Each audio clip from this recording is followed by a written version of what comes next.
don't know about you, but I don't like it when names are too abstract. Now, I don't need it to be too literal either, but when you have names like Infinity, Purpose 50, and Would Save the King, it's like, what does that even mean? You know what I'm saying? So I want to look at today at 7 perfumes where the name beautifully describes the perfume inside the bottle. Let's take a look. Okay, so first up, French Riviera, sunscreen, sea salt, and citruses. This is perfectly describing basically anywhere on the Mediterranean coast. If you go to any part of the Mediterranean, for me it's southern Spain, and you go there in the summer, this is the perfume. It perfectly embodies that vibe. Safari Extreme. So this is basically a leather and animalic floral perfume. Very hard to describe honestly, unless you've tried it. But the best way I can describe this is imagine a leopard laying out on the savannah, just looking out into the distance. That's what this perfume feels like. Something very self-assured and confident and one with itself in this perfume.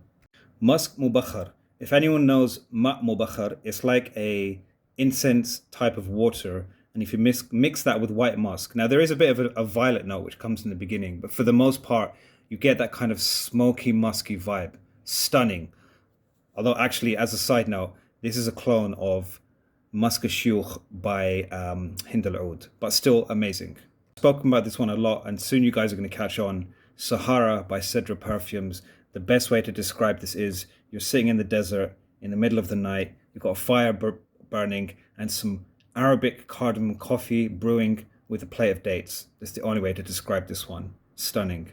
Pacific Chill. When I was young, I went to California, and I feel like this is just the Californian coast in a bottle. You've got those citruses, and there's just something immediately uplifting about this. Like when I put my nose to this, it just gives me that uplifting vibe immediately.